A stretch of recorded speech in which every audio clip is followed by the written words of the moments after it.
You are looking live. Live at lunch. Live at lunch with Ott and Hanny on 104.5 ESPN, Baton Rouge. What the hell's going on out here? Now, here's Jimmy Ott and Charles Hannegriff. For some reason or another, you sound a little taller on radio. Is it live? Is it live? Is it live?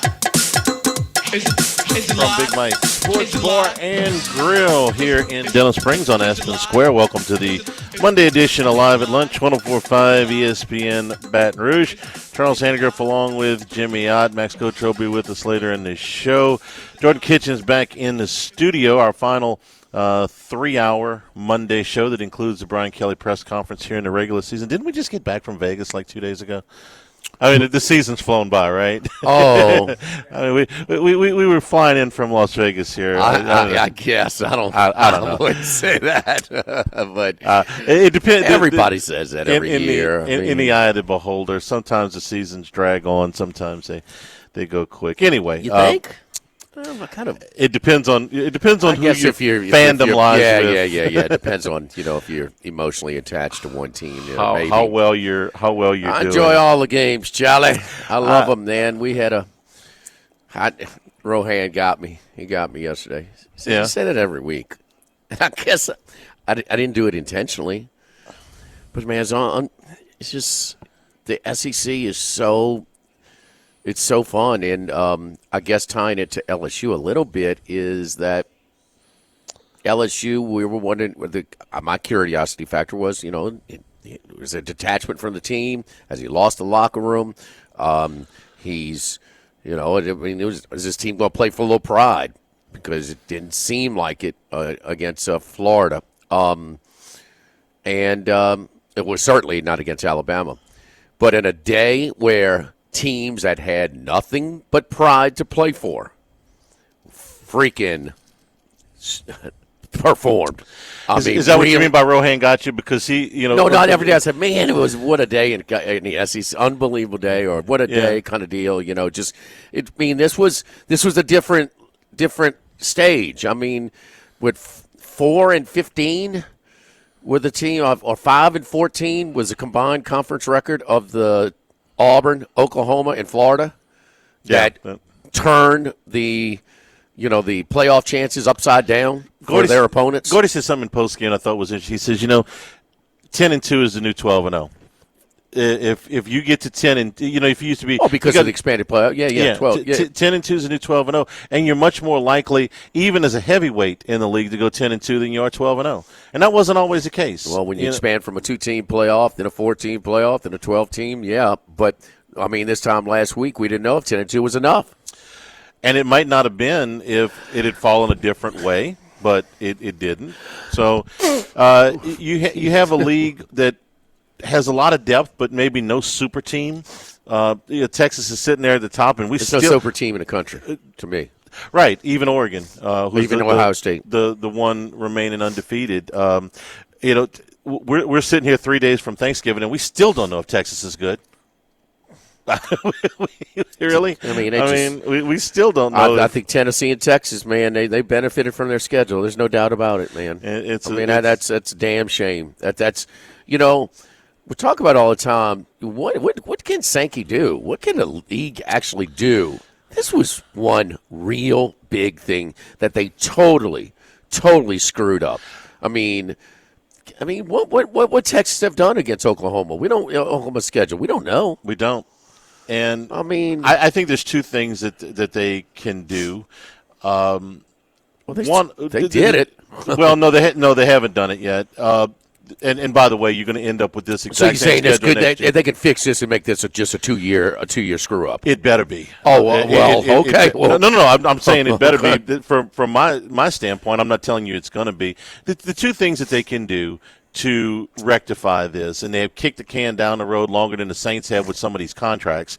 But number one, they can go to 9 games. They are waiting on ESPN to get off the dime, literally get off the dime, to pay them for those extra games. I think that'll happen in 26. Could be wrong, but I think that's the first thing that'll happen. Adding another conference game will make a difference. And then the second thing is, I think they need to go to, it doesn't have to be the exact model of what the Big Ten did, but I'm really intrigued by the idea of some teams having more permanent opponents than the others as a compromise to this unending fight about how to balance the schedule. And what the Big Ten did, and I couldn't believe that they got everybody to agree to this, but they did. Some schools have multiple permanent opponents, and some schools don't. And if Alabama's bound and determined to play Auburn, Tennessee, and LSU every year, or Auburn, Tennessee, and somebody, then fine, let them. It doesn't mean that everybody has to, but some type of permanent balance to the schedule, however that goes, and not. This is 3 times in the last 5 years, and I know that we dealt with COVID one of those years that they've just kind of had to throw out a bridge schedule. I'm tired of bridge schedules. I want a real schedule. I want something that's got some staying power to it, and it is balanced and fair. Like Mickey Loomis is running a league. The bridge schedules, just kick it. Yeah, yes, just keep kicking it down they there. have been kicking the bridge schedules for a while, and one more year at least, because next year you're going to get the same schedule as this year. I mean, do you think it matters? Indiana, think it matters? You just look. Yes. Strength of opponent. It matters. It matters a great deal, for sure. Does LSU apply? Because Vanderbilt's not playing for something, but Vanderbilt is one of these capable teams. But did they, Did they apply for? That they came to play. Yeah. Was the stadium a little bit more fired up than you expected? Yeah. After basically your realistic goals are done for the season. You got very nice attendance, and they stayed. I don't know how many, but booze. Right after the beginning. Come on, man. Right after the beginning, and that's why Kelly. Okay, he's a paid professional. I guess they're all, but Nussmeier, really? Listen, really? Don't act like this is anything new. I sat in that stadium as a student and watched him and listened to him boo Tommy Hodson. So, who at the time was the most accomplished SEC quarterback ever. He had thrown for more yards than anybody ever in the history of the conference. They booed him. So, I wish they wouldn't, but que sera. I thought, though, that to that end, the first drive was the most important one. The first drive after Vanderbilt's touchdown, they come out, and you're waiting, right? What kind of effort are you going to get? What kind of focus are you going to get? And what happens? 3-0 out the chute, coverage breakdown. You get a long touchdown for Vanderbilt. Kickoff comes down short. Blocker gets blown up. Back gets thrown down on the 10-yard line. Blocker, you throw that term around loosely. The person in charge of getting in the way of the coverage units, if you prefer that, gets blown up. And they start at the 10-yard line. They're down 7 points. Nothing is going right in a month. And Vanderbilt's got the momentum. And they responded with the 90-yard drive for the touchdown. I thought it was the most important drive of the night. They go 3 and out there. I don't know how this game goes down the rest of the way. It was a good performance. They kept the penalties and the turnovers to a minimum. They let Diego Pavia loose twice. The first play that we just talked about and one long run. Other than that, they kept him bottled up. I thought the ends did a good job in containment. I thought they did a good job of staying in their lanes to where he didn't get loose. There wasn't another coverage showing they're listening to the coaches. Yeah, because that's not a lot of teams that are dialed into their staff, or you don't have this question mark looming whether there's a disconnect between the staff and the team that they struggle with executing, contain rush against a guy that's just so elusive as Pavia. And hey, that's I'm just saying, Charlie, just like with Napier about a month ago, I know the record tells you nothing, but then man, he's got these guys playing hard. Okay, he hasn't lost their ear yet. That's to me. That's the biggest thing. And it's hard to do when you got a losing record. It's harder, but it's hard to do when everything's going good and you're really excited to go to practice and all your team goes ahead of you to execute a contained rush against an elusive guy like Pavia. So that's a sign, man. It's not. There's because there was a national narrative on Saturday morning leading into college football. Man, something's going on down there in Baton Rouge. The other thing about this game that was a carryover from the Florida game was a continued commitment to the run game. and they were able to run it for almost 5 yards a carry. They were able to keep pretty good balance. It was 37-29 as far as pass to rush ratio. And I think when they write the epilogue of this season, Brian Kelly's one of his big regrets will be that they got away from the run game too soon in this season, that when they were not having success, that they didn't keep after it a little bit more. I don't know if he's physically calling the plays himself, but you can tell the play calling in the last 2 weeks has been significantly different. You can do that when the game is still in the balance, and the game was certainly in the balance against Florida. The game was tight the whole time until the guy busted the last run. Right. Okay, but just like the Rams game last night, once Saquon busted that ball, then it was, then they were one-dimensional. They couldn't just stay committed to the run. So against Alabama, you may get away with it in that box score, but you can't still stay committed to the run when you fall behind. And that was the deal with Vanderbilt too. You fell behind 7-0, but that game was within reach. I mean, that was it. Or you had the lead the most. I'm just being fair. No, but, I mean, you're saying that, but. But there's points in the Alabama game that's done. No, in the Alabama game. Yeah, okay. But that's the outlier. That's the only game that got blown out. Yes. Okay. Yes. Now they fell behind 17-0 at South Carolina, but it was very early in the game. The rest of these games, the A&M game, the Ole Miss game, South Carolina was 7 or 2, one score at half. It was 17-0 in the first quarter. At half, it was 24-16. Okay, South Carolina. Game, so you're just enough to, And I can't. The Alabama game is what the was your balance in that game? In the South Carolina game, you had a good game in that game. I know that. They were 40-32. That's good. Pass rush. Fine. That was fine. I think he'll feel like, and I know this because he said this as many times. We put too much on Garrett Nussmeier at times. We've forced him to make too many plays. A little bit too much has been on that. I think the balance has been better the last 2 weeks, and you got to have faith to keep. You've told the story 100 times. 2000 season when LSU couldn't run the ball at all, saves that. No, we're going to keep at this until we develop a running game. So I think he'll probably look back, do a little self-scouting in the offseason and say, did we get away from that a little bit too much? Okay, USC, they got away with it. I thought they tried to lean on him in the second half. They just couldn't. I mean, they actually ran the ball in the second half against USC. What games are you talking about that they lost their balance? The A&M game, when it started to turn a little bit on them. I thought it turned on them a little. Like 3rd and 2, the big play was. I mean, they didn't. Yes, okay, all right. That one. So again, the lack of Caden Durham in what game was it where he played? Alabama. He plays 20 out of 70 snaps. Just a little self-scouting. I think that they will probably do that. And Kelly's comments. Besides A&M game, I mean, where were they out of balance when the game was competitive? I would say a little bit in the Ole Miss game. They were out of balance. They were out of balance in the first half of the Alabama game when it was still competitive for a half. They had an opportunity to get down, and when they got in the red zone, they throw the interception. It would have cut it to a one-score game. This is not a perfect analogy. You want a more balanced team, and at times that they just couldn't run the football, and it led to more turnovers, and it led to too much pressure on too pass heavy against Alabama. Not in the second half. They didn't have any choice. No, that's what I'm saying. In the first, I thought so a little bit.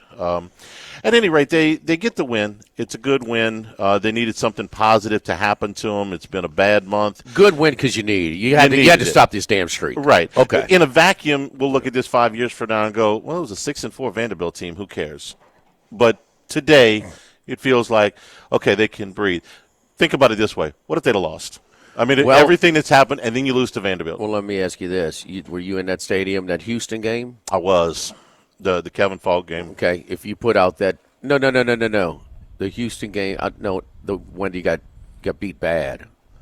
Right. What was the game before the Arkansas game? Oh, yeah, that was Houston. That was the other Houston game. Yeah. Okay. I thought you were talking about the Houston game where Falk bailed them out and they won 35-34. That was notable as well. The old the full game, half game suspension. Yeah. So the one that got DiNardo fired. Yes. Yes, I was. Yes. Didn't they go right down the field and then they kind of just shut it down? Yes. Yeah. Okay, lost like 34-14 or something like that. 20-something to 7. 27-7. 27, something like that, yeah. You know, if you put out that effort, you lose in that game Yes, Saturday. absolutely. Okay. Yeah. Well, I'm just – I I mean, agree. when they're talking about, Brian Kelly, fire Brian Kelly or whatever, listen, he's not on a hot seat and he doesn't deserve to. What's his conference record again? 16-7 now. 16-7, pretty good. 16-8 if you count the SEC championship game. Who's in the last three years? Who has a better record? Kirby Smart. Alabama, Kirby. Kirby Okay. Smart. Kirby. Josh Heupel, I think, is right there with them. So Heupel's about 16-8. Right about it. Yeah. Okay. And, Is he getting fired? No. Okay. No. I think Ole Miss is probably a Lane's got to be right there. A game or two, one we way or talked the about other. his bet. Yeah. Can we talk about them? We're going to. We got a 3-hour show. Yeah, but it's right there. It's in that. It's not Georgia, obviously, and it's not Alabama, but it's. Is Lane getting fired? No. Okay. Can we just do the coaches that got hired with him? Napier, Venables. No, we've done that. That's no contest. Riley, that's no contest. Yeah. Neither one of us think that firing him should be in the conversation. Shouldn't even be a discussion at this point, and that's regardless of the buyout. So who back to the scheduling in the league? Yeah. Where Oklahoma is still in the appreciative, still sending fruit baskets to the league for extending the invitation. Are they? Is their seat warm enough to say, "Hey, man, come on, bro, really? Y'all want to even this thing out?" They're not quite SMU. They get a full share of the money. Okay, but can they? Do they have a voice at all? I mean, because is it Castiglione, the AD at Oklahoma? I mean, who's getting the brunt of this the worst? Come on. Oklahoma's because it is 50-50, okay? And then you go from there. As good as weak as Texas' schedule is, that's how tough Oklahoma. I mean, it is. I mean, here it is. They play each other, and then 7 to you, 7 to you. So I mean, if it's say an 8, we'll go an 8.7 for one team. It's a 1.3 week schedule for the other. Okay, it's they get in the brunt, and I mean it's a pretty damn proud, history-rich program, bro. To just act, to treat like. This is like what SMU maybe should have gotten. No, y'all really want to buy your way in? You get this crappy schedule too. Good luck. Oklahoma got all the money, but they got the short end of the scheduling stick. I can't. So they don't have. Your boy doesn't have a. Hey, Sankey leg. Come on, bro. They agreed to this, and I think with the they agreed to join the league, dude. Come on, man. This is BS. Come on, Charlie. What I'm not trying to defend them. Why are you getting mad at me? Because you're trying to make sense of it. This is kissing Texas ass. Okay. Well, why does so many people talk about not kissing their ass? Because they have been treated like a privileged character, a tiered revenue distribution, the whole thing. When you think Nebraska runs their athletic department in an impulsive way? Hell no. It was so bad they said, "Man, we're going to the Big Ten. We are not a fit in the Big Ten, but we're going there." Yeah. You know what I mean? So why do we keep saying it? Because it's been done before, and then you do it again. This thing, don't tell me I started talking about this Wednesday. You started talking about this in June. Okay. As soon as the schedule came out. Yeah, and it's going to be that way next year, except they're going to flip the home. You're committed to next year. I get it. Yeah. I get it. Okay, but beyond that. Jimmy, who's bitched about the SEC schedules more than me? I know, but this is super duper. This is craziness. And it as bad as it was, it looks a lot worse. Why? Because Oklahoma wasn't any good. Okay, Oklahoma was supposed to be a top 20 team at the beginning of the season. Oklahoma's a win total. They had no chance with that. They were like 6.5. 7 was their win total. Oklahoma had a 6.5, 7 win total. Not since John Blake. Okay, and then they're going to tell you that Florida traditionally would be a better game. We know that it wasn't this year. And then let's see Michigan. I understand the way it's the non-conference thing didn't fall for them, but because of Michigan. They got Michigan last year. It would have been different. You get Michigan 2 years from now. It looks a lot different. So we're at. We got a lot to get to. We got Big Mike's Thanksgiving week here. Chris LeBlanc coming in this Saturday. Yeah, Chris LeBlanc at 9:00 this Saturday. Nice. Come on out for the live music every weekend here at Big Mike's. They've been doing trivia here on Monday nights, so you get themed trivia on Monday nights. Plus, of course, we're getting towards the end of high school football, but they're still open late on Friday nights. They will be closed on Thanksgiving Day, but come on out any day for a great happy hour. It starts at 3 o'clock. Real discounted prices, not just a happy hour on the marquee, but $2.50 beer, domestic bottles and draft, $4 wells and $4 wine. Those prices are good all day on Sunday. They start at 11 a.m. on Sundays. So if you want to come out, watch the NFL, college football, college basketball, not college football on Sunday, but college basketball on Sundays. Get out here at Big Mike's starting at 11 o'clock. We're on Aspen Square here in Denham Springs Institution, Big Mike's Sports Bar and Grill. This is Live at Lunch, 104.5 ESPN Baton Rouge.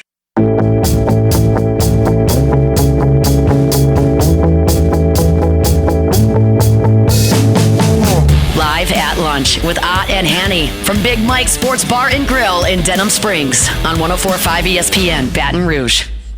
Remember, you can always get the show on demand, 1045ESPN.com, the new LouisianaSports.net. We'll have a new handicap for you tonight on YouTube. Thanks to all the new subscribers. Understand I had a cheering section during Whiskey and Wine on Saturday night. Yeah, they decided to help us out with our subscriptions on Whiskey and Wine. Matt and T-Bob asked, and everybody responded. So we picked up a bunch of subscribers. Hope to do a good film session for you tonight on the handicap. So thank you if you're a new subscriber to the podcast.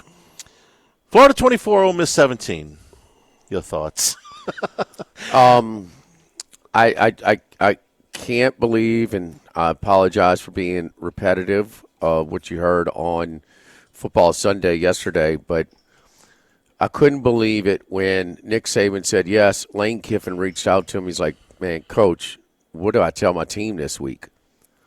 So first off, right there, and there's locker room speeches. I love listening to my dad, give his, hype his team up. Mm-hmm. It was, and then when he was retired, they even brought him back in to kind of hype his, and that's part of it, just get that hype going. And because sometimes you gotta, it's football. You gotta get hyped up to perform at your best. I mean, it's a physical, fast, a game. And he's asking, what do I tell my team? If there's ever a layup in creativity on what you tell your team, you're 8-2. Your 2 losses, Charlie. Well, their 2 losses, were they a little bit self-induced? Were they completely focused and respected their opponent the way they should have been? Not against Kentucky, they didn't. Okay. I think the respect level was fine when they came to Tiger Stadium. They just a little sloppy. Yeah, they just didn't play as well. But against Kentucky, definitely not. Okay, but Florida, all right? The number one thing, when the message you're telling your team, respect your opponent. Because if you respect your opponent, you'll become focused. You'll pay attention. I mean, you'll be emotionally and physically prepared to play. All right? Florida, they're 5-5. 5-5. They're not 8-2. 5-5. But they beat the 2 teams you played at the same place you playing Saturday by double digits. Just show the damn film. This is not, you don't have to go see Newt Rockney. You don't have to call a coach. You don't have to do anything, bro. And they demolished Kentucky. They demolished Kentucky. I got ugly late, like pick 6 or 2 even late in the game to really stretch it out. Won the game by 24 But they points. popped them. Yeah. And kind of the way, not to as extreme, the way they tacked on one to make it a double-digit game. The LSU game was not a double-digit game. No, it was close. Okay, but still, they your final score. You won the game by 2 at the scores. same place we're going to. Man, these jokers ain't quit. And look, this guy playing quarterback, all of you know who the hell he is. Right. There ain't one guy in that locker room that doesn't know who DJ Lagway is. And so what? So it tipped me off right there. And in his post-game press conference, and I hate to be hypocritical here because I won't say all of it, but 90% of the these press conferences are just lip service. They tell you things that they're not sincere about. I mean, the whole thing. And he is just, did you see him? They told him Christmas was not real. Santa was not coming, Charlie. Yeah. I mean, it was the little 7-year-old. I mean, and he was play off this and play off that. He put. It's almost like this is his last chance. That he doesn't know if he's going to put this roster together again. That it took a lot of,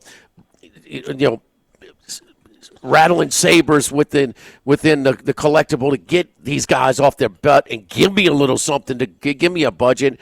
And I don't know if I could do this again with a resource low program like Ole Miss. I just don't know. Because they gave him all that, and he still lost 3 games. You go back to that boost last year. Yes. Give me this money. We can win. Yes. And then you give it back. Go back the next year. Man, I gave you all that money last year. You still lost 3 games. Like he's almost got to start over. Mm-hmm. Yeah. And they played like it, man. And I'll have to tell you this, too. But it was just, is a team a reflection of the coach? If the coach feels it, does it fall upon them? I think it did. But for 3 quarters, and I know the narrative, and what are the highlights they're showing? They're showing the first touchdown pass from Dart to Harris. Yeah. But I almost texted you during the game and man, I've never seen Dart look better. It is letting it go. He is real decisive. You ever see Rohan? Rohan, we talk about Rohan's career, and that's my boy.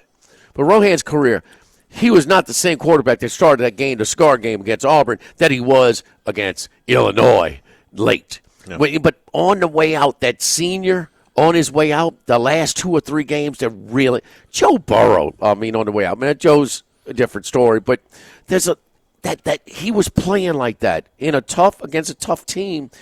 And I've never seen him throw the ball. He had some drops that were key too, and then he turned into a pumpkin. And then he just, I don't know what it was, as an A+ to an F-. It was unbelievable. The flip when it got tight. And now Harris went out again, and that certainly was a factor. They missed a field goal here. They went for it on 4th down about 5 times. That Pegues every time, direct snap. They converted some. They stopped him twice, though. And and Lagway was, there was some plays off script that were pretty impressive. And, man, Florida is battling some Belt Billy, man. Give him freaking credit, dude. That for him to be a 1 win against Florida State from going 7-5 with that roster, with that schedule, with the way they started that year, getting kicked around by Miami and A&M, that's a hell of a coaching job this year. I agree. Keeping them focused and playing hard and all that stuff. And I think he caught a break with the president being out at Florida. A lot of if it was a sitting president, he might not have made it this far, but he did. And kudos to him. Here's when I went back and looked at this game a little bit closer. This is what I would ask Lane Kiffin. Besides take Jackson Dart, I'm with you on everything you said. You are, as Ole Miss, the number 1 rush defense in the league. You have a quarterback that is severely compromised in his ability to move, so you don't have to worry about him as a running threat. He's a week better off than he was against LSU now. True, okay? But he still couldn't run. No, he was moving a little bit. He could slide, but he wasn't going to run. He was moving a little bit, Charlie. He was. If you didn't know he was hurt, you'd have never known it. You'd have never known it watching that game. I disagree a little bit because I think fine. If he's 100% healthy, I think there's some design runs in there for him. Not a lot, but some. They ran for 165 yards against Ole Miss, and I would say, how do you do that when you know you don't have to worry about the quarterback on design runs? The second thing is, look, the Pegues thing, it's cute. Down at the goal line, they've been successful with it. It's a little too predictable, and when you're predictable, you're easier to defend. His defensive tackle had 6 carries. All of his running backs combined had 4. Okay, at some point, let the running backs run and let the defensive tackles defend. I don't mind this here and there. He only did it on short yardage. It was all the 4th downs. How many 4th downs do they have? Well, they missed 2 inside the 15-yard line with him. Those 2 I know. I don't remember exactly what the stat was for the game for fourth down. They were 2 for 4. So the 2 that they missed were down inside the 15. He carried it 4 times? He carried 6 times. He was third and short. Yeah, they ran it back-to-back. Yeah, they ran it made back-to-back. Yes, you know, you look up and you say, okay, in a one-score game, your running back's got the ball 4 times. Now, the quarterback runs a lot for them. Dart did. Always has. And I certainly don't want to take that out of the game.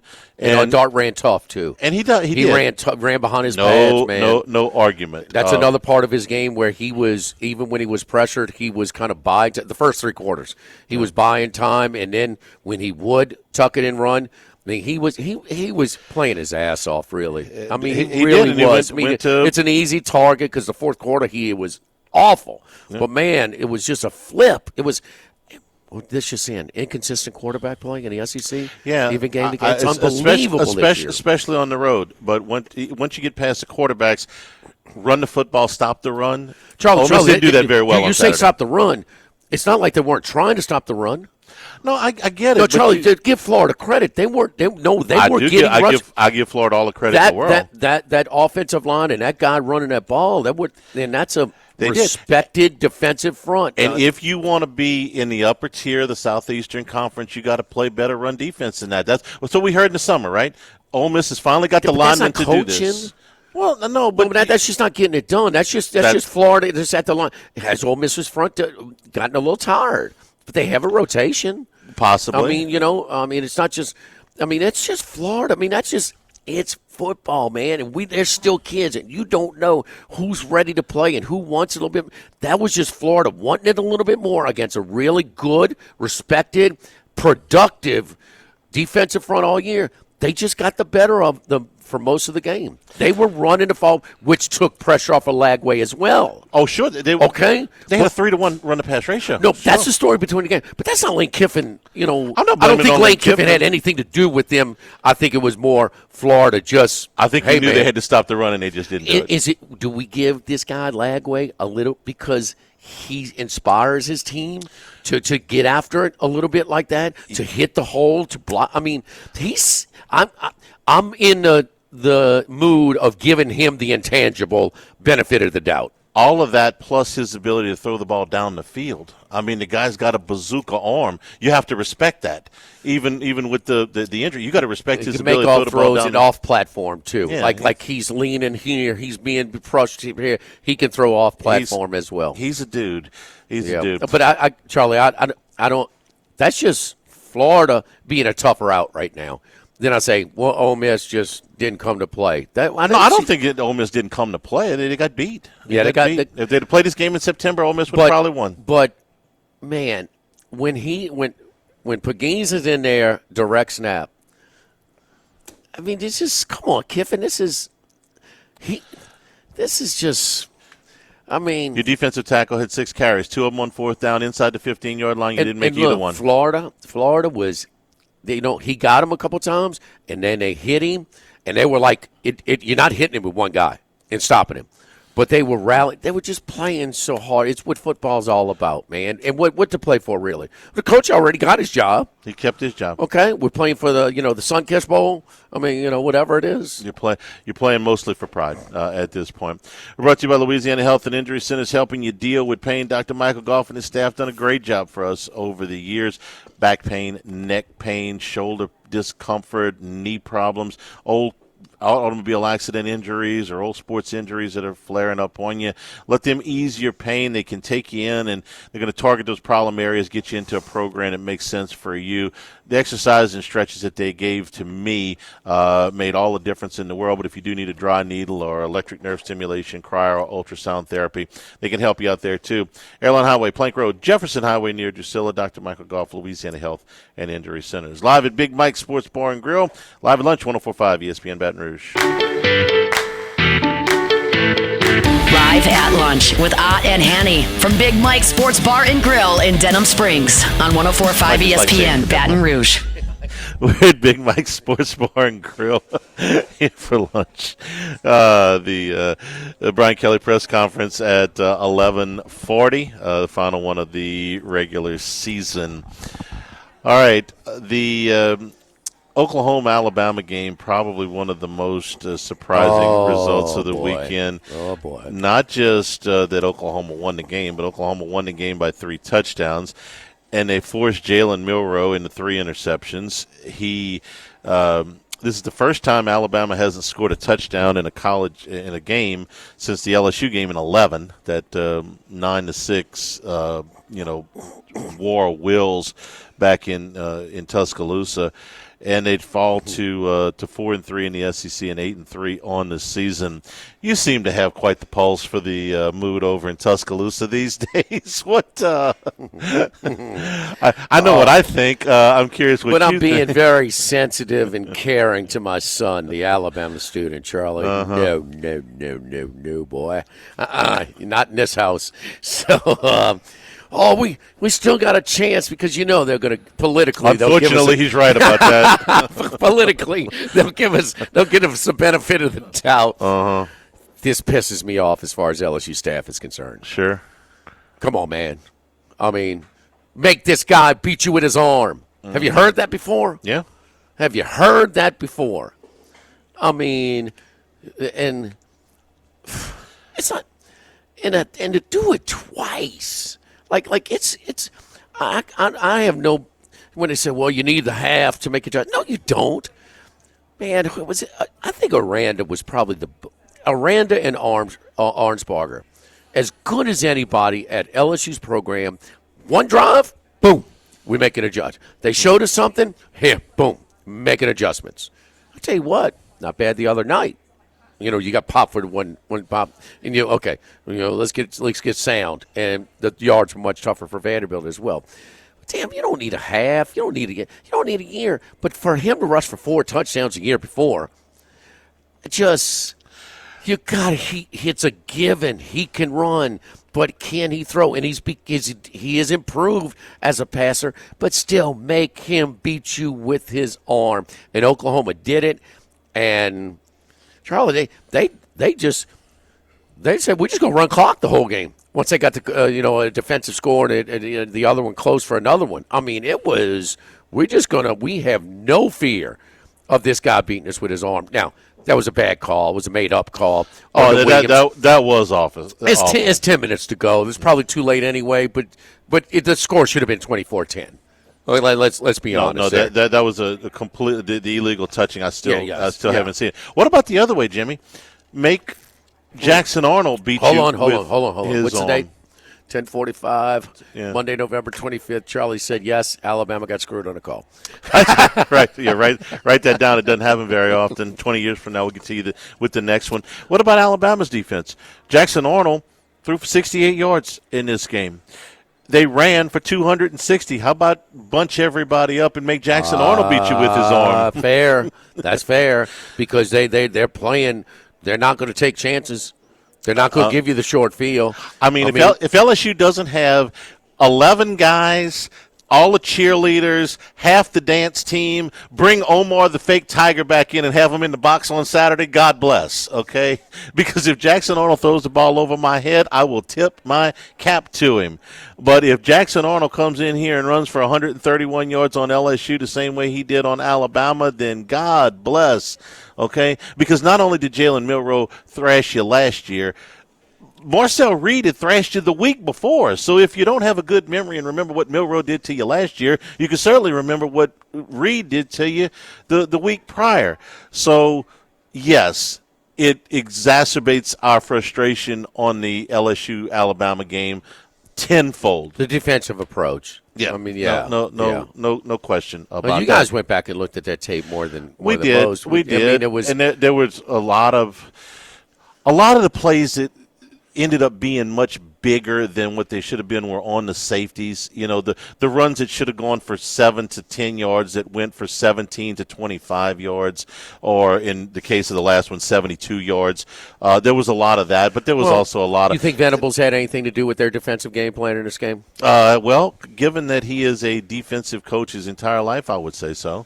And Okay, well, I mean, if he fails, say they didn't give him, he's fired tomorrow. Okay, how many minutes before he gets offered big time defense coordinator jobs at the elite program? Immediately. Okay, so I mean, I'm not going to everybody flowers to Baker earlier, whatever. Now they're trying to this just in. They love an assistant coach on the way in and they hate you on the way out. I don't know. I'm saying it's always somewhere in between, but man. Still, I mean, it's that. Hey, that's what you do to a run-first quarterback. That's what you do. I mean, they were going, and Oklahoma Venables is a good defensive coach. He's done it enough. He's always been Steele very. and Hassan's yeah. are not at Clemson. Okay, I'd like to know a little bit of that. I'm sure a little bit of it is true, but that's not all what he depends on being a quality. And they did it. And damn it, welcome to the SEC, Norman, Oklahoma. That place was popping, baby. They brought it the other night. That place was popping. That's the first time Alabama's ever been there. How? I don't ever remember them going there. No, I think so. Yeah, I think so. It's a big deal. I remember when Miami went there back in the day. Mm-hmm. I'm not sure if Florida State went there. No, there was a home. I thought there was a home and home a few years ago. It's rare. Alabama, Oklahoma. If not, maybe. maybe. I think they've been there once. Okay, so yeah, I it's think rare. there was a home and home. If we got to think about it, it hasn't happened recently. About 20 years ago. So it's a big deal for Alabama to come in there. It's a big deal for Oklahoma to come here. No, it was a home and home, but maybe even Saban. But they, but man, hey, y'all acted. And what's Oklahoma's record going into the game Saturday? 5-5. I mean, you think the excitement level for an Oklahoma fan is? I'm sorry, they've won a lot of games, bro. Florida 5-5, and they brought it to go to 6-5. Those two programs don't celebrate 6-5. No, very often. No, but those places impacted the games on both accounts. And I would say this about Auburn, where they, you win the Alabama game, you get an extension, you lose, you get fired, kind of deal. I mean, nobody's paid more coaches not to coach than Auburn. But Auburn always shows up. Yep. They always show up. I'll give them that. That place is going to be a home field advantage.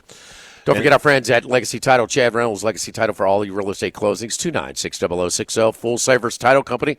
Servicing all of South Louisiana. Fast, friendly, professional service is what you get when you call 296-0060. Buying, building, refinancing. Nobody chooses but you. Choose Chad Reynolds at Legacy Title. 296-0060. Live at Big Mike Sports Bar and Grill, live at lunch, 104.5 ESPN Baton Rouge. Live at lunch.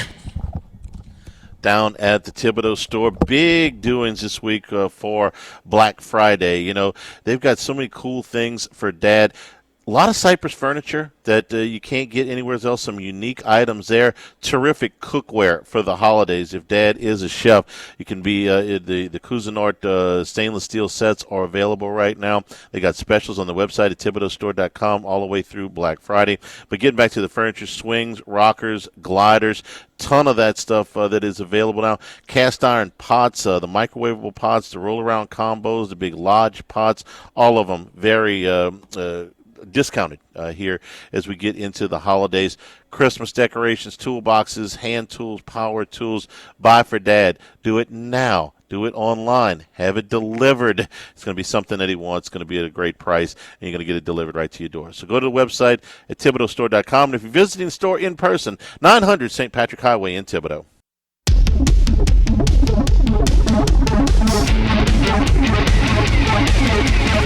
Live at lunch with Ott and Hanny from Big Mike Sports Bar and Grill in Denham Springs on 104.5 ESPN Baton Rouge. Season finale for LSU against Oklahoma this weekend. The first time Oklahoma's ever come to Tiger Stadium, and the National L Club at LSU brings back guest captains for all of these games. They're bringing back Travis Daniels this weekend. I'm glad you said it like that. Jimmy, one of the most selfless acts I've ever seen a football player pull. 2001 SEC championship game. LSU's playing Tennessee. It's a dogfight, and Blue Gay, who had been such a terrific player, goes down injured. And Travis Daniels, can we burn your red shirt? to play just in this game, and he ended up playing, of course, in the bowl game. But 11 games deep, you didn't play all season, but we need you today. Redshirt rule's different now. Keep in Yes, mind. yeah. I mean, you at this point, I think it was like the early part of the season, the first 3 or 4 games you could play, but after that, yeah. no.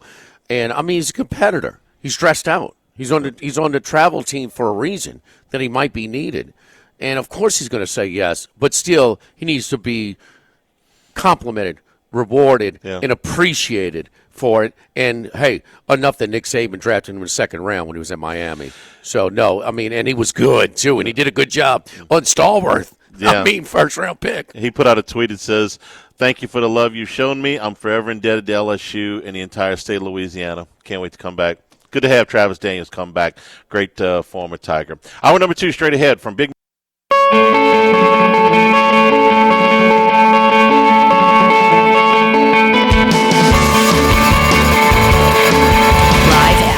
with Ott and Hanny from Big Mike Sports Bar and Grill in Denham Springs on 104.5 ESPN, Baton Rouge. Thanksgiving week here at Big Mike, so they're closed on Thanksgiving, but they will have line dancing here on Wednesday night. If you got a little bit of time, looking to do something different the night before Thanksgiving, line dancing there. This Saturday, Chris LeBlanc returns 9:00. Live music from Chris LeBlanc, local favorite here, and of course your happy hour drink prices Monday through Friday from 3 until 7, and all day on Sunday starting at 11 a.m. Coming out and watching football here at Big Mike's. I'm a fan of Chris LeBlanc as well, man. I've seen him so many times. A number of times, he always puts on a good show. Well, just flexible, man. It just hey, you've done it for a while. You can make it. You do it when you're talented. Yeah, he's got some talent. He's fun to watch, man. He is, and he'll be here this Saturday night at 9:00. All right, let me do some other stories from the college football weekend. Let me start with the game in Columbus. Jimmy, I just ask you real simple: did Indiana do enough in this game? They take the opening. They take their first drive. They go down. They score. They get a goal line stand on Ohio State's ensuing drive, so they turn them away. They're down 14-7 at the half, but it includes a special teams gaffe, with the punter. And there was really one of 2 special teams gaffes. They had a punt return for a touchdown for Ohio State, plus punter drops the ball inside the 5-yard line to get it at point-blank range. That's the second score. Final was 38-15. We know what Indiana's schedule is. It hasn't been good. Did they do enough? You want me to just give you it's a little bit more complicated than that. Well, explain it to me. I mean, it was kind of LSU Vandy, but even more so because they stopped Ohio State 3 and out on the opening drive of the game, and then they had a long methodical drive where they did their thing, and they're up 7-0, and Ohio State responds. I mean, this was 7-7, and the play yeah, you can't. It sucks, but I mean, the poor guy. I mean, it's 4th and 15 from the Indiana 30. They're going to punt, give them the ball maybe at their 30. Okay, 1:47 to go, and the punter, perfect snap, drops the ball. They lose 20. They give them the ball at the 7-yard line. They basically give them 7 points in this play. 14-7, all the momentum in the world, and then, you can't go down. I mean, how many times has the punter not caught the ball? Once. Yeah, without watching, here. Without knowing, probably none. Okay, Yeah. I mean, just so for a half, you're 7-7. I'm sorry, minus that. You're 7-7, and I got all the respect in the world. But after that, here we go, Charlie. And then they have the punt return. They're down 14. Well, they can't be balanced anymore. And they're going to be balanced, and they need to be balanced because they're not just a team. We're criticizing Nussmeier and LSU for getting away from their balance. Well, they got a trigger guy with some arm talent. Rourke is good. He's experienced. He's gutsy. He's tough. But he still needs the respect of the running game to execute. No, when you can just come back and not respect the run and rush the passer, no, Indiana's screwed then. And it really, those two plays changed the game.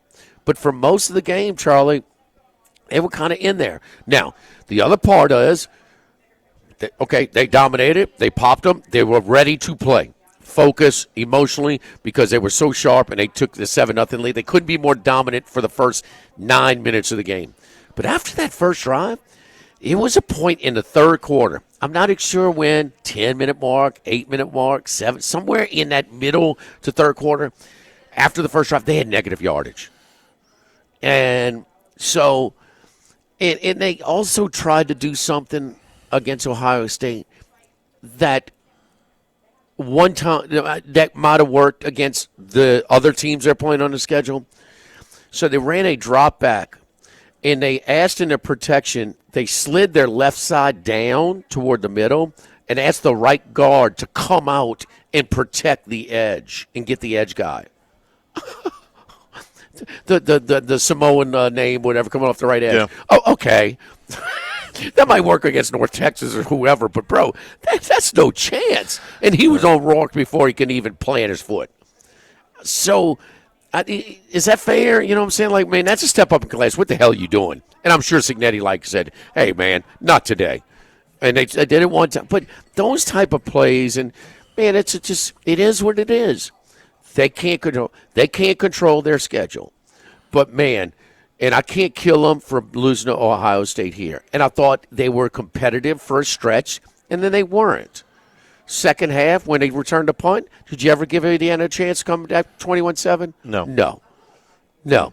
But, man, they play with them. And is it asking too much for the punter to just catch the ball and punt the ball? He did it everywhere else. So, I mean, they were that close to really, really making it a little stressful for Ohio State in Columbus. So I come away with, I thought this was going to answer some questions, and it didn't, if that makes sense. So here's my deal on Indiana's schedule. It's gotten a lot better in the last 2 weeks. It may not be obvious, but they had a triple-digit strength of schedule going into last week. They play Ohio State. Now you play Ohio State, and it goes to 51 strength of schedule, which is very respectable. Because in addition to playing Ohio State on the road, which is a monster, Michigan, Michigan State, Washington, and Nebraska have managed to cobble together enough wins to help a little bit. Michigan 50-6, and they're going to finish 6-6. Now that's against the Northwestern team, but Michigan State won their game, Nebraska won their game, Washington beat UCLA. They were off this week, but they beat UCLA last week. So they're getting a little bit of help from these teams that are not great, but are not absolutely terrible. If you look at Indiana's strength of schedule, it's better than Notre Dame's, it's better than Clemson's, and it's better than Miami's, and I pick those teams because those are teams that, if they were to lose another game, might be right there on the border with Indiana.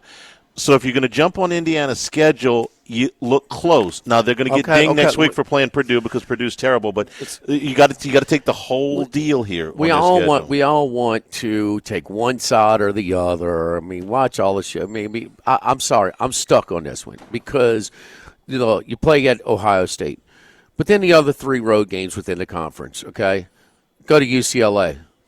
There's like 20,000 people in a Rose Bowl for that game. Right. Okay, and 10,000 are Indiana. And you caught them at the right time because they're much better now than they were then. Yes. Okay, but I mean, more than half empty. Charlie, when we did you go to that game? To Pasadena? No, I didn't. Okay. They raved. I mean, we were like, man, it's kind of lame, huh? No, it was beautiful. The sunset, the weather. No, all that's great. Yeah. Okay, you have to go to see it once. But then, it's a lame environment. Plus, you caught it on the outskirts. I sat in the middle of the UCLA fans. I sat in the stands and they were like, man, you see, this is awesome when they gave away the free tickets. They were raving about it for the LSU game, and we're like, this sucks. Yeah. Okay, my point. East Lansing can be tough in the right year. Not this year. Okay? At Northwestern in Evanston, they're renovating the stadium. They're playing in a soccer stadium. Okay, and I'm talking about a Breck-esque Stalker Stadium. And yes, I can say they got enough of my tax dollars. It's not Norman, Auburn, or Gainesville this past weekend. No. So it's not. I hate what I do know.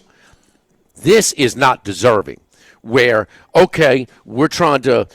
Everything conference adjustments or realignment. It's for money, obvious. Number one, money, and the Big Ten's got money. They got big markets. They got their deal. That's fine, but the Big Ten is not on the level of the SEC. It's not close.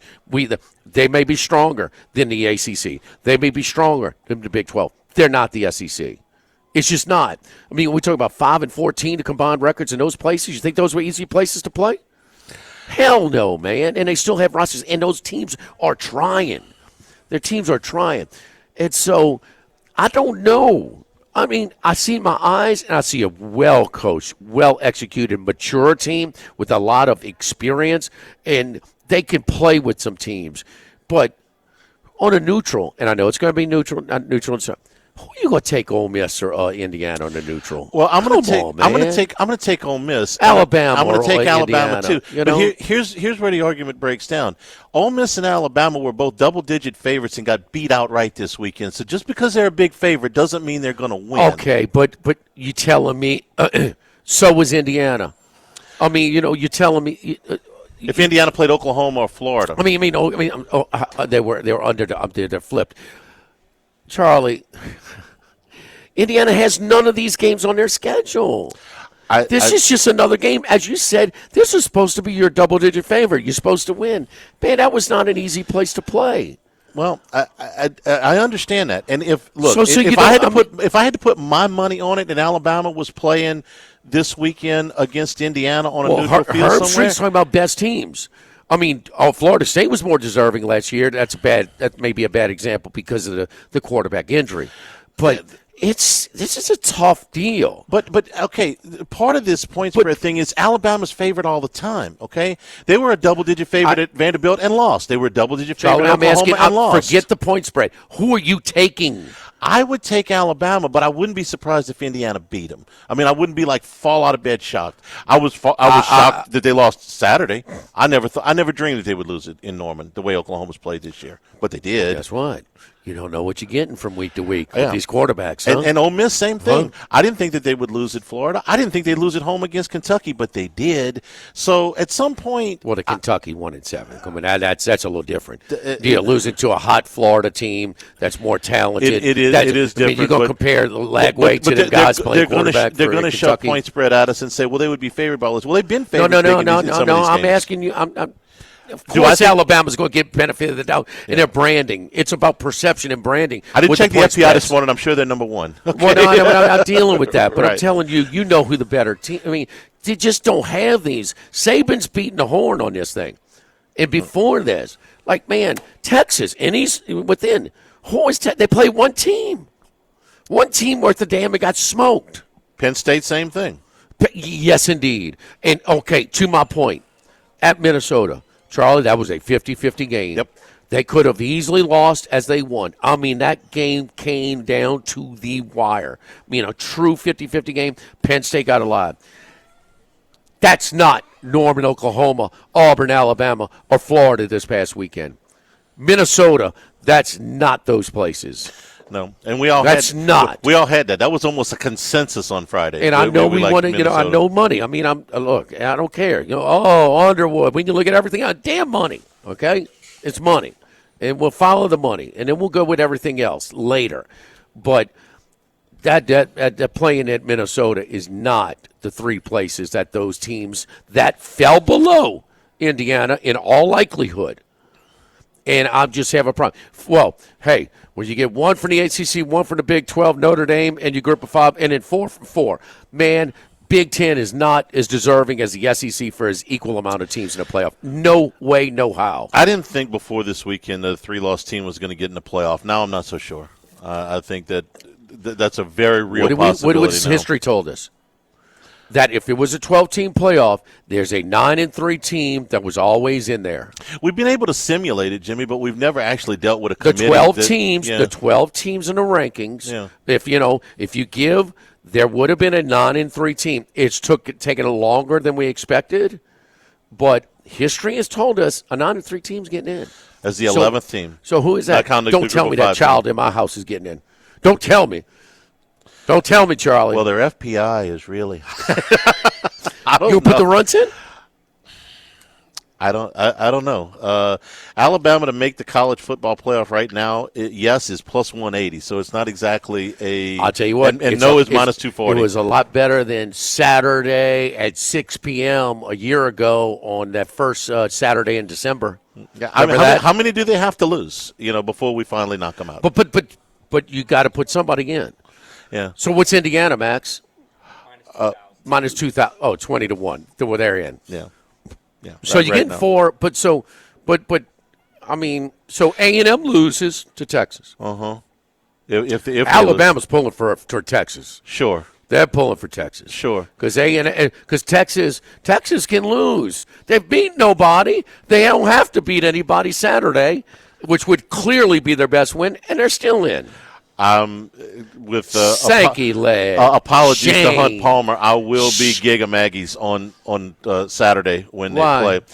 Because I don't like Texas. What's got nothing to do with Texas? Well, let me put it to you this way. I think A&M's going to win the game. I think A&M's about to Texas is going to run into a buzzsaw.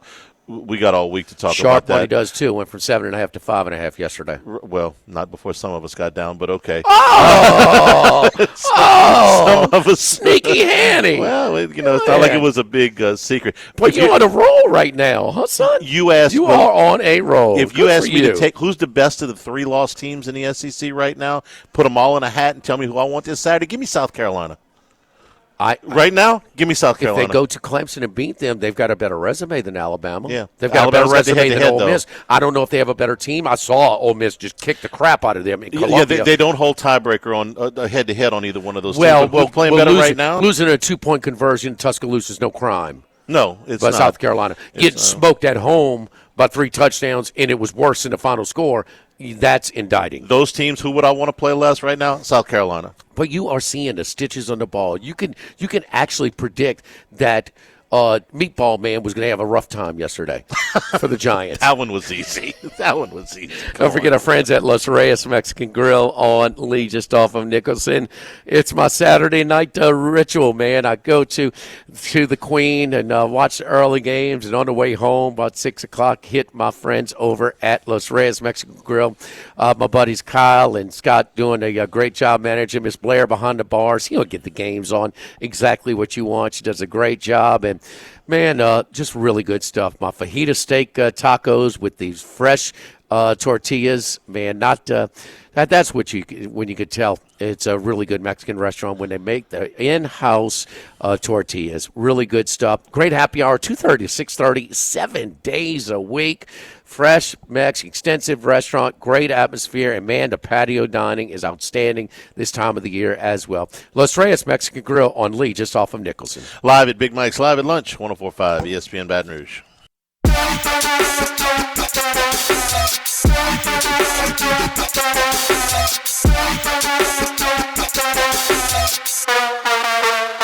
Jimmy, Charlie, and Troy.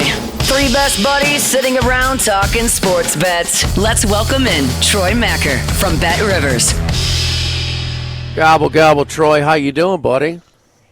I'm doing good. Thanks for having me on again. I'm surprised you're in such a good mood after that Commanders game yesterday. That had to take Troy. time off your life, huh?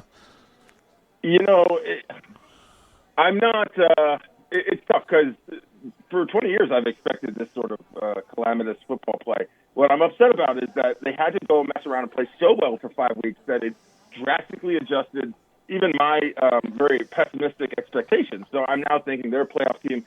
They're good enough to beat bad teams. They woodshed the bad teams.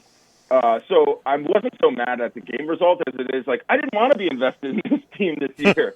I've been fine just watching the games and not being a super fan, and now they reeled me back in. Only the sucker punched me left and right, but the finish of that game was just bonkers. Like, I mean, underbettors have to be kicking themselves. In the game, 10.5 was way too much. I should have known that from the jump. But just wackadoo. It was a bad football game that turned into the stupidest, dumbest football game I've ever watched. Well, a couple of things. I took Washington yesterday, and I love high profile. And I don't think the Dallas-Houston game, the final score was indicative of the game. I thought it was a little closer than that. They had a little scoop and score late to put it off, but Houston is kind of, they're trying to get to the finish line. You know, that horse that ran two early fractions that had the big lead. I mean, they're trying to get there, and good thing that the Colts and Anthony Richardson. Okay, well that's going to calm down as well, and they got that tiebreaker. But man, I mean, always, if you look really bad on Monday night, I mean, you come back and you play with some pride. And if you look real too good, and I mean, Houston and Dallas, it was a poster child yesterday because there was no sweat in fading Houston yesterday. Even with Tennessee, Charlie, my hand is finally off the stove. Yeah, I wanted to congratulate you. Yes, I finally cashed in on the Titans. But also, Washington had no chance to cover in this game. And the one thing I wanted to see was Jaden Daniels hitting a wall. Well, struggling against Pittsburgh and struggling against Philadelphia, where Jalen Carter dictates double teams, and you can get pressure with 4, and you can take away McLaren. Okay, but if he's struggling against the Cowboys defense with some injuries, Diggs out there, I'm concerned. The final box may mask it, but he's still struggling. It was tough for him, and so it reflects itself in the Rookie of the Year, the Rookie of the Year odds, because it is really close now between Daniels and Bo Nix. Yeah. I mean, Bo Nix a couple weeks ago was like 100-1, 50-1. I'm not sure how good the price is right now to jump on Bo Nix. Looking like plus 130. If it was plus 350, I'd probably bite on that just because, Jaden Daniels is definitely hitting a wall. He's not throwing his receivers open as much as he was, but also the receivers aren't catching passes as much as they were. That's why I said, they played perfect football for 5 weeks. There were no drops. There were no penalties. They converted third downs. Their defense got off the field on third downs. There were no turnovers. Everything went with their running game was so good. And I think the running game, not being anything the last few weeks with Brian Robinson Jr. being banged up, has been the biggest issue because that really sets the tone for the defense having to take a little bit off their pass rush and having to, try to step up and stop a bulldozer. Well, they don't have that. And, Austin Eckler is not going to be running through the tackles. So the team has become far more one-dimensional. And as good as Jaden Daniels was in weeks 2 through 6, he's a rookie who is starting to run out of steam, and the book is out on him a little bit. So there's a lot of things that go into it, but it is, we see this time and time again in many a sport. In college basketball, you see freshmen hit a wall in late January because they played so much basketball, and now there's a lot of tape, and you're getting into conference play, and there's a lot of film study. So the Commanders are in a very, very tough spot, but luckily they have 7 wins. You'd think 9 can make the playoffs, even though the NFC is deep. This is a really interesting time of year, to jump on to make the playoff markets or not to make the playoffs. I would even dabble with the Redskins or the Commanders not to make the playoffs. And the one I like is the Dolphins to potentially make the playoffs. Yeah, really weak schedule in a bad AFC, and their team is healthy. So if you can find those odds on the Dolphins to make the playoffs, they're certainly not winning the division. But this is a really interesting time of year to jump in on some futures markets. All right, Daniels is still the favorite for Rookie of the Year, but it is tightened up considerably, minus 170, minus 180. Bo Nix about anywhere from plus 130 to 150. But, Troy, relax, okay? I mean, there's still a lot of positive things happening for Washington. Yeah. Jaden Daniels has the talent to progress. He's still got, 9, 10 starts in his career, and or 11, whatever it is. He's going to be fun. They still may make the playoffs. But, damn, if you're not still – come on. Do you want to go back to the last year, to the last 20 years with that piece of crap of an owner? Come on, man. I just wasn't ready to spill my heart out in week 4 for this team. I wanted this to be a recalibration year, even for my fandom, and they pulled me in right away. And now I'm I'm unready to see another collapse. I was just ready to sit back and enjoy the progress and take the lumps, and now I can't handle the lumps. Army, Navy, Indiana is reality, okay? I mean, that's reality, but it's just they're moving in the right direction. The other thing is one of our favorite segments ever, Bad Beats, finally can get back on track. If they don't take about the under here, I mean, enough, Van Pelt, with, the Pittsburgh State, East Illinois Central, third quarter total. I mean, that nobody's betting, okay? I mean, this one, how many points did they score in the fourth quarter yesterday? 41. You know what it is, and you still have a hard time saying it, huh? I had to recalibrate. Hey, didn't we do this last year? We had a ticket on Jaden Daniels, and we had to hedge with Bo Nix. Didn't we do this last year? Yes, very good, Charlie. Very good. Yes, worked out. Yes. So anyway, but you listen. Kind of in the Game of Thrones mode for Denver. Winter is coming. Okay, I mean they're going to get their teeth of the schedule. I think the Chargers have kind of proven to be one of those teams. The Rams have proven to be one of those teams. They're going to beat the weak teams. There's some weak teams in the league. I'll be surprised if if tonight the Chargers can step up and beat a team like the Ravens. I'm going to go that. But you're talking about with the Denver. Listen, I mean, they are in trouble, right? And then Minshew on first down just throws it to the safety, like it was his intended receiver. They cashed it for a touchdown.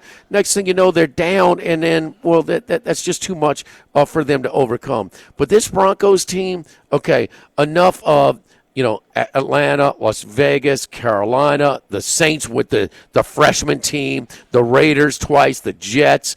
No, they're getting ready to take on the Chargers, Cincinnati, and Kansas City to close out the year. So, and Cleveland and Indianapolis aren't exactly total pushovers. So, I think Denver will get in the playoffs, but they just kind of, and it's doing a nice job with Nix, and Peyton is showing much more patience with his pick instead of the guy he inherited. You think he's showing the same patience with Bo Nix and Russell Wilson, Charlie? A ton more, and they're where they're supposed to be. They got better from the first half of his first year to the second half. They're better in year two than they were in year one. He's got his guys in place. Sean Payton's on schedule. They're not supposed to be winning that division. 5.5 win total. Yeah, no, he's on schedule. Yeah.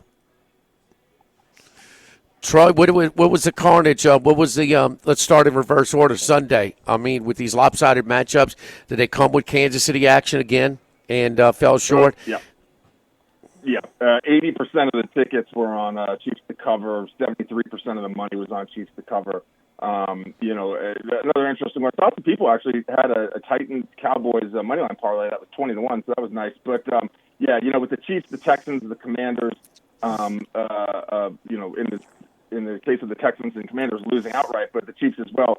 While there were some winners, Dolphins -7 was 79% of the money and 77% of the tickets. Buccaneers to cover 76% of the money, 80% of the tickets. Lions obviously was in there as well. So there were some big wins, but the Chiefs definitely was the big loser on the spread. And when looking at the final tallies, it was those heavily wagered on games that I talked about, the Vikings game, the Lions game, and the Chiefs game, really impacted the public in trying to pick up a win against the sportsbook. There were a lot of games that resulted in mid-six-figure losses for the public. I was with a friend yesterday at the sportsbook here locally, and he had a moneyline parlay, Charlie. Kennesaw State, Max, what were they underdog yesterday? Like 12, Kennesaw State, in that game at home against Rutgers, 14.5 or something. So big money. That hit. It was another team, and then the Bears. Oh.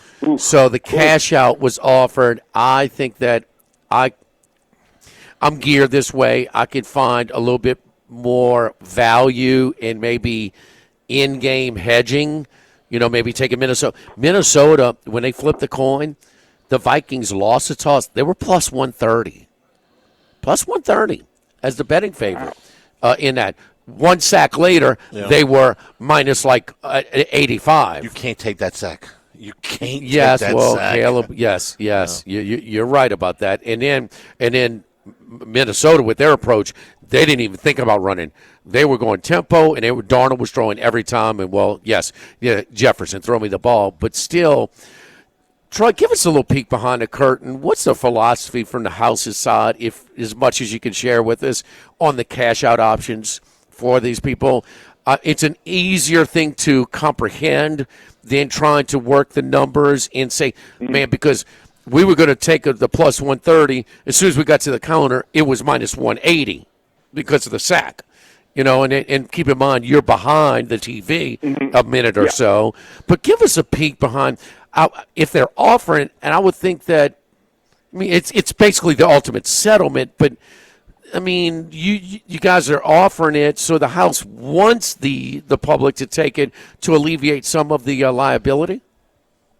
Yes, that's the primary part of it, is alleviating liability. And, it does. There are some factors, depends on if this is the last leg of a cash out, certainly with some long money line parlays, with a couple heavy favorites still yet to play, that will adjust the odds. But, from especially on the online side of things, a lot of that is automated. Simply because we don't have enough people to be at all the levers, looking at all the tickets. But really, it comes down to the intake of liability for how much money in tickets we took pregame to the variability in the game flow at the time. Overtime makes it really tricky, especially in pro football, because technically, one team is it still where the other team doesn't even get a chance to score if you score on your first possession, right? Or have they changed that? I probably should know that. I'm like Donovan McNabb. I don't even know the overtime rules. You got to score if you scored a touchdown. Troy, we appreciate it. We're up against a hard break. We got the press conference to go to. Thank you so much. We'll talk to you on Friday. Have a good one, guys. Thank you. We'll take a break here. Live at Big Mike's Live at Lunch, 104.5 ESPN Baton Rouge. Live at Lunch with Ott and Hanny from Big Mike's Sports Bar and Grill in Denham Springs on 104.5 ESPN Baton Rouge. Couple of minutes away from seeing you to the Brian Kelly press conference here. Remind you at Big Mike's, happy Thanksgiving this Thursday. The staff has a day off, but line dancing on Wednesday night, and Chris LeBlanc on Saturday after the game. The game will still be just about wrapping up at 9 o'clock. Chris LeBlanc on stage this weekend. And, of course, on Sunday, you come out, watch the Saints and the rest of the NFL with happy hour drink prices starting at 11 a.m. Last Brian Kelly press conference of the regular season. Jimmy, any thoughts about what the coach might say today? I just think, for the fans and for us, with Oklahoma's impressive win against Alabama, that crowd impacted the game. With a 5-5 team, that's not what they get excited about. Norman, Oklahoma, and man, welcome to the SEC. And all of a sudden, that brings a little extra juice to Oklahoma's first visit to Tiger Stadium. I don't think there's any question. All right, we'll hear from Brian Kelly, and then we'll be back on the other side to wrap up today's show here at Big Mike's. We are on Aspen Square in Denham Springs. Live at Lunch, 104.5 ESPN Baton Rouge. On 104.5 ESPN Baton Rouge. And we return here at Big Mike's Live at Lunch. Brian Kelly press conference, final one of the regular season. So there were some interesting things in there about. I thought so too. Roster building. We can get to the game in a minute. We've talked about the game. One negative play as opposed to 14 against Florida. That's obviously a lot better. The challenge with Jackson Arnold as a running quarterback, how they've changed offensively. Since they changed offensive coordinators, going from in the 85-90 snap a game range to the 65 to 70 snap range, it's cut down on their turnovers. It's allowed them to sort of control the tempo of the game a lot more. And obviously for LSU, that's been a huge problem this year. And that's what we mean. We throw so many terms around when we say complementary football. Yeah. Trying to, the best way to help your defense out is keep them off the field.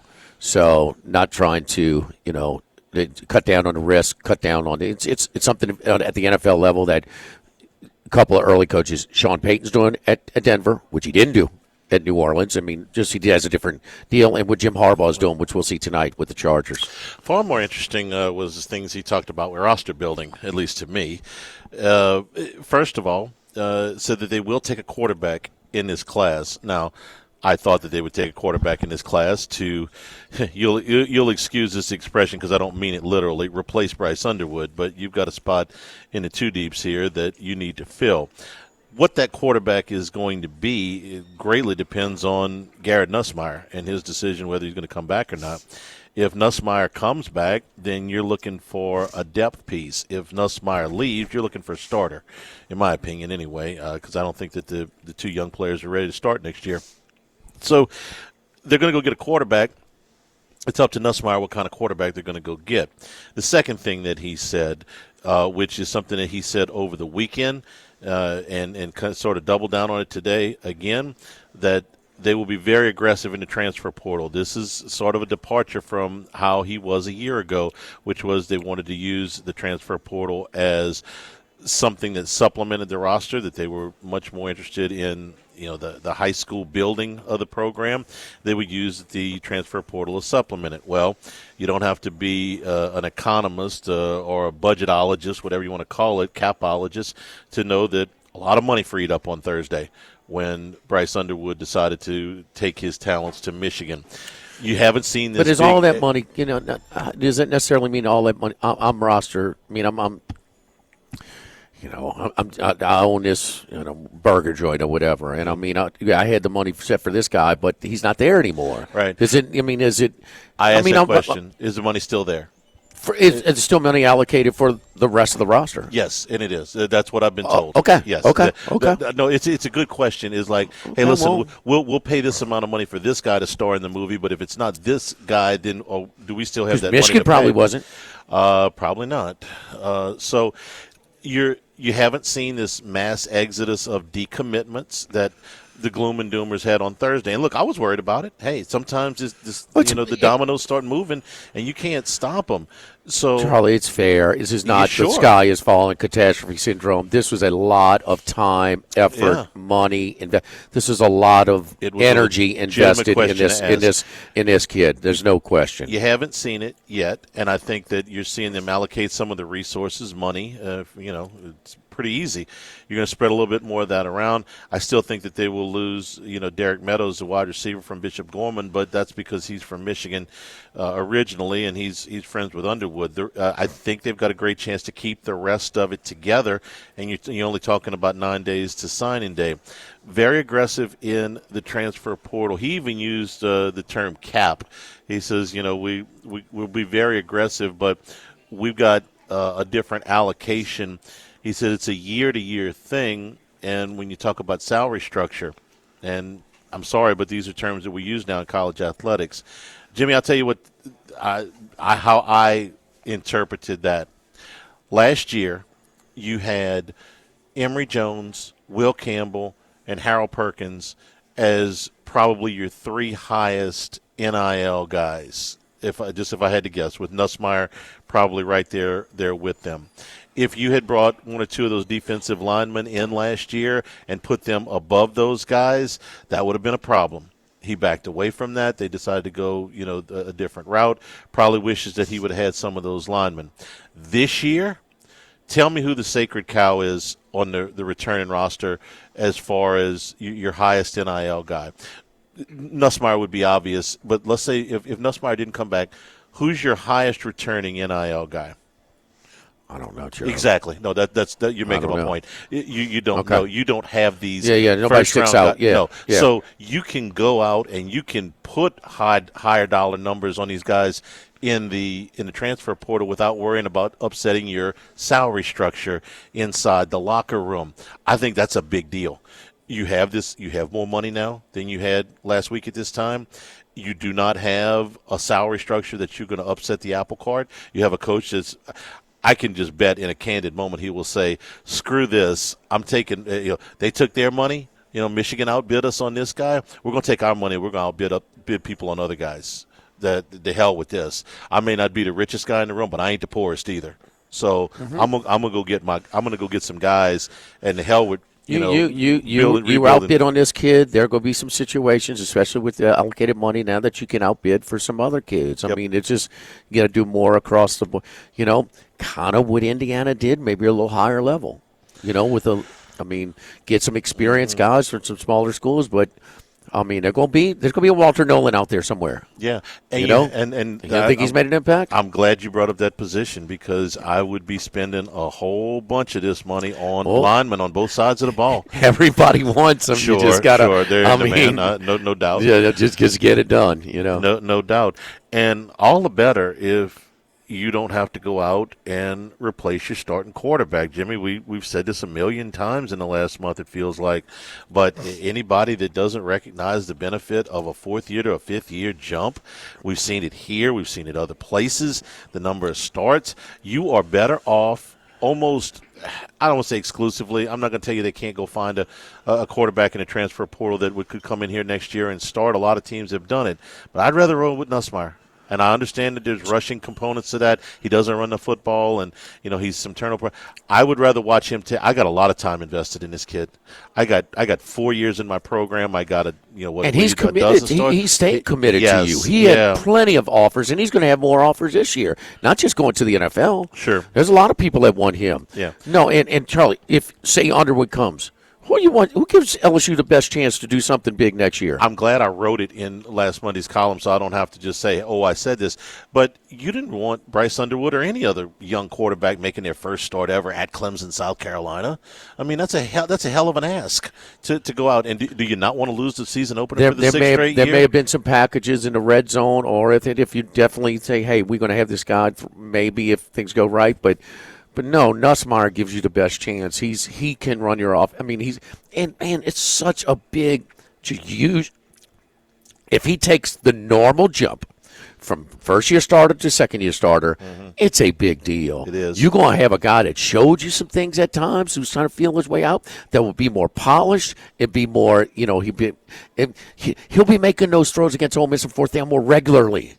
Anticipating the throws, trusting his receivers. No, Nussmeier coming back is a big deal. It's a big deal for your roster build. If he does that, it gives him their best chance to win at Clemson, to get off to a good start. You don't want to start 0-1 for the sixth straight year. I mean, I'm sorry, but that first game is a big one. It's a tone setter. We've watched it the last 5 years now go in the other direction. So I thought that was a big deal. He's talking about, listen, anytime anybody's asked me, well, what about next year? What about next year? Man, I can't tell you about next year. I don't know what the roster looks like. But I know that the head coach is deeply invested and has a shopping list to go between now and the end of the transfer portal period. So I thought that was really interesting. I thought the big picture caught my attention. What Kelly had to say, and that is. He mentioned, this is the new way of doing it. He mentioned this out. I'm glad he mentioned that because you have to. That's how you have to approach it. Mm-hmm. And he mentioned some coaches, gave up, said, "Man, I don't want to do this anymore." When they asked about CEO and things like that. Well, we know about obviously Nick Saban. Part of it might have been a multitude of reasons, but he sure told us after, no, man, I was tired of that. Chip Kelly, from head coach. I just want to be, you don't go backwards. I mean, you don't take a backward step. Well, it's obvious. I just want to coach offenses. I'm tired of dealing with all this other stuff. Let Ryan Day deal with all that. And my point is, he didn't sound like a guy who was contemplating retirement or a veteran coach, who he certainly is, about not adapting. He sounded like a guy who is kind of excited about about the modern day competition of roster building, the new set of rules that we're all trying to grasp, wrap our head around, and that to me's got to be. I don't know. That gives me look. I've been as critical as roster building as anything. Okay, and I think that's the biggest dip. I mean, if you want to say why LSU is just a notch below, it's been the roster. I mean, Daniels carried you last year. I mean, it's the two receivers too, but yeah, the whole thing. Sure, yeah, the whole thing. But I that gives me a little confidence. Man, no, he's He's not ready to cash it in. He's looking. He's adapted the terminology, the approach. Here's a set of rules. Let's go. Okay, yes, we're shifting now. We have a plan B. When Underwood goes down, nope, we got a plan B. Yep, money allocated. We're going to be more transfer portal heavy. Certainly at the position, but. I mean, get Nussmeier back, and then we'll shoot for next year transfer portal. I mean, whatever it is. I mean, he did not strike me as a guy. He had answers. He had a plan and a plan B. In his terminology, said, "No, game on. Well, let's go down swinging." Not a guy like, "Yeah, man, this sucks." Right. Because there's another guy who's been a pretty damn successful coach that's basically told you that out of Clemson. Dabo, yeah. Okay, you didn't want to hear that today. And you didn't. You heard exactly the opposite. He's had a lot of time since Thursday to think about this. Something else. Let me see if you interpreted this the same way I did. The revenue sharing that comes into place next year. He said, well, we got, the courts have got to sort out the rest of this, but we pretty much got our numbers in line. Well, those numbers are somewhere around $21 million, give or take $1 million. Scott Woodward told me in the interview at the beginning of this season before we did the USC game, the football allocation for that is probably somewhere around 75%. So somewhere in the area of $15 million, okay, to allocate to the roster. What he said today was, so I knew all of that. What he said today was, we have to kind of make our allocations and not balance it out. Well, in my head, if it was a revenue share, it would be revenue shared equally. I got to get a clarification on this. That you had it'll be 105, I think, scholarship athletes next season, divided by however much the revenue share was. I thought the revenue share would be equal. Well, if I heard him right, doesn't have to be. So the offensive lineman that plays left tackle or the star wide receiver gets more than the backup defensive back. If that's the case, then you can really do something, because then you'll really have a cap to organize. LSU's cost of student living is higher than most, okay? That's the amount of dollars that they receive every month. So if you are allocating a full revenue share to the max, which I believe LSU will be, not everybody's doing that.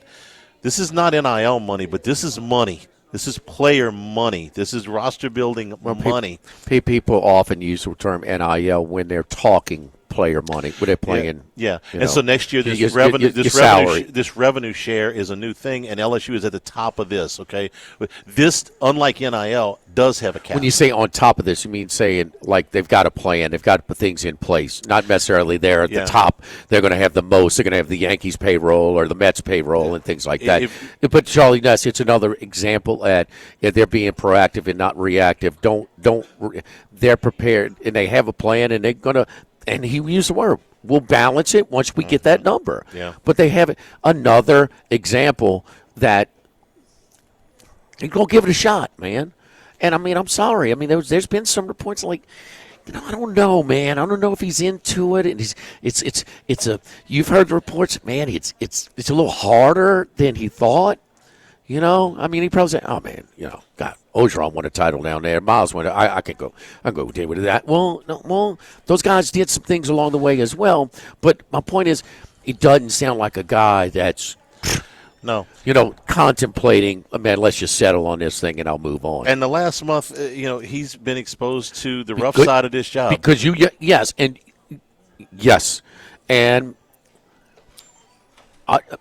man, give me hit, because he can't be half committed and get it done. No, you got to be all in. No, and I've got a little confidence and a reassurance that whether he fails or not or succeeds, you're going to get his best, and that's all we ask. I mean, because there's been some times. That's all you can ask. There's been some times it's been a little lazy, in my opinion. We're brought to you by Home Bank, Louisiana-based since 1908. Check out the great CD rates right now that you can take advantage of, and it's local bankers ready to help you with your business and personal financial goals. Some short-term CDs that are available right now with some very nice minimum balances, so you don't have to be a massive investor to get in on some of these gains. You can do it for a smaller amount of dollars. The longer-range CDs are, of course, still available as well. Stop by and talk to to one of the local bankers at any Baton Rouge location. Corporate, Sherwood Forest, Longform Village, and Bluebonnet. You can also find home bank locations in Acadiana, New Orleans, the North Shore, Natchez, and Houston, or visit home24bank.com for more information. Home Bank, member FDIC. Back to wrap it up here at Big Mike's, live at lunch, 104.5 ESPN Baton Rouge.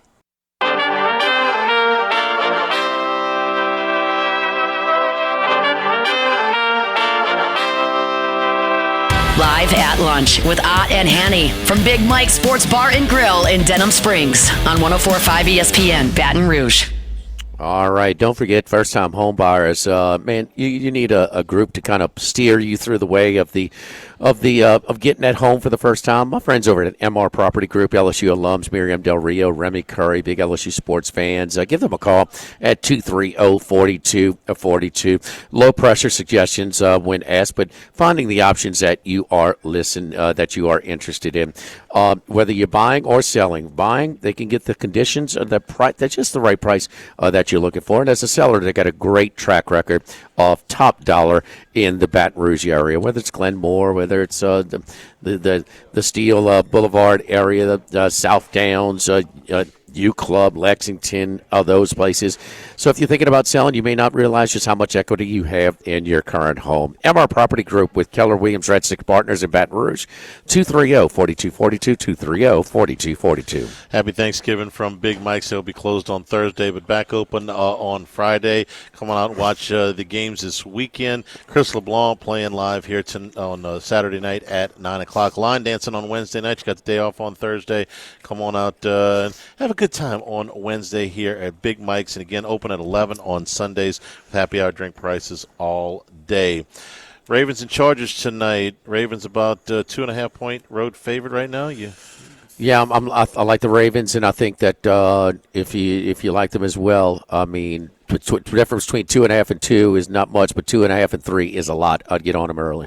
All right, that is tonight for Monday Night Football. Tomorrow we are at Doe's Eat Place on Government Street in Mid-City, and we will be doing a show on Black Friday starting at 11 o'clock on Friday for Black Friday. From all of us here at Big Mike's, Jordan back in the studio, I'm Charles Henniger saying thank you and good afternoon from Big Mike's. Stay tuned for Hunt Palmer, 104.5 ESPN Baton Rouge.